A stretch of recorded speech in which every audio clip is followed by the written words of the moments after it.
night. We are back, and it is 6 o'clock in the morning, and there it is full. I come here at 6 o'clock in the morning thinking it's gonna be empty, and it's everyone's just getting their life together all of a sudden. Nah. But on a real serious note, like I'm happy for y'all, but why is everyone here? The parking lot is full. This is a small gym, but I don't know. I just found it funny. The one time I decided to come right when it opens, just everyone's here. I don't know how it is for the rest of the days, but it's Tuesday. I don't know. I'm feeling pretty good. We'll see when we get in there, but we're hitting today chest and tries. It's very strange. I don't know how I'm gonna feel. This is definitely gonna mark if what I'm doing is correct or if I need to tweak some things, because my chest and triceps, they're nothing special, but they're a key indication as to whether I'm making progression in just all areas of my life, honestly, because it's tied to my shoulder injury. So this day is gonna show me if I'm eating correctly, resting correctly, and doing the rehabilitation exercises correctly. So hopefully I get hopefully I get what I'm looking for today. No expectations, and don't get your hopes up. Just go in there and just try to hit the workout as best as you can. Don't think about it too much. So let's get into it. All right, we are starting off with a complete failure. I came into the gym completely disappointed. I haven't been resting properly, and I was fatigued today, and I realized that I haven't been healing my shoulder properly. So I don't know if I'm healing on track as like I intended, but I definitely know I'm heading in the right direction because I'm adjusting my direction. Now, some people might say or might think, oh, you ran into a wall, you're an idiot. But like, I'm not running into that wall again.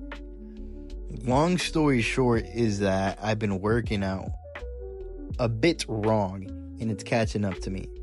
So as you can see, I was doing a special type of bench press, and it was just wrecking my shoulder.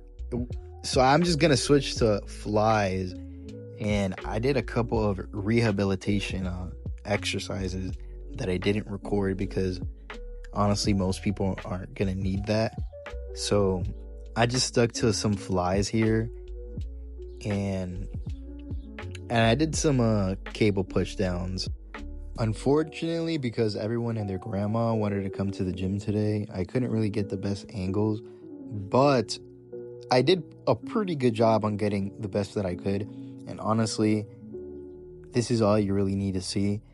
The angle at which your elbows like leave your body, essentially. The way I really like to think about it, it sounds stupid, but you really got to think about it like you're a bird. And if you're a bird, you don't necessarily bend your wings, right? If you were a bird, you would like to expand your wings as far as you can so you can, scoop as much air as you can to levitate off the ground. But obviously, we're not birds and we're not levitating off the ground. So if you think about like sweeping your hands like a bird, blowing wind, you can really feel that stretch. Like, I really, really recommend people doing cables because, one, not only is it safe, but you get a deep stretch.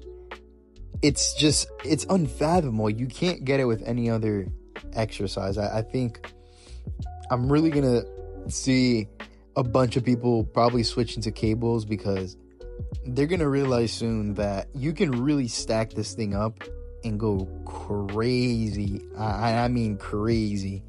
Because of my shoulder, I couldn't really bench, but that doesn't mean you can't get a good chest workout.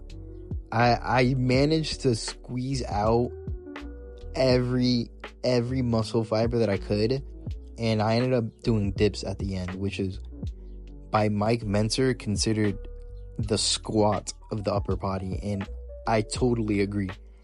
I'm 100% going to incorporate this into my lifts because it's just fun. It's just fun. Like, I don't have to think about like reps or like weight necessarily. I just have to, get on that machine and just do as much as I can. Something about doing dips is just feels so natural. I don't know. I also find it easier to push myself on dips for some reason. I ended up skipping the overhead skull crushers or whatever that thing is called because my shoulder was just shot today and I did not want to risk any bit of losing my shoulder again. I knew I was going to try dips at the end, so I ended up saving some of my energy to really tax my chest and my triceps at the same time.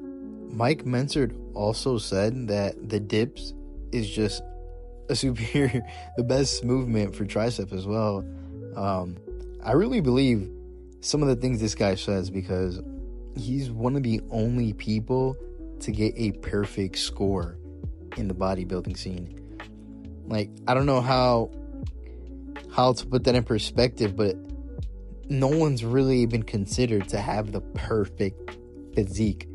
But this guy somehow managed to stand in front of every judge and every judge say, this guy right here, without a shadow of a doubt, has the most well-balanced physique. So he obviously knew something, and the way he did it was also something special.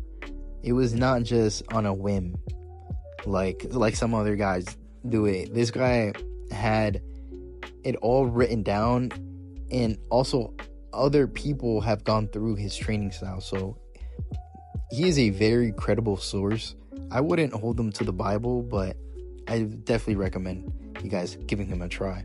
Yeah, that's gonna conclude the video.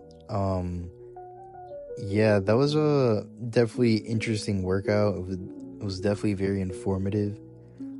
I definitely want to come out with more videos, hopefully some better, higher quality videos. I keep saying this, but there's so many things in the way. Man, life keeps getting in the way. I work a full-time job of taking care of people with mental health issues, so it's not the easiest thing in the world to come in here and work out every day and especially record. But if you guys are struggling with anything, leave a comment, and if you guys enjoyed the video, please leave a like. See you guys next time.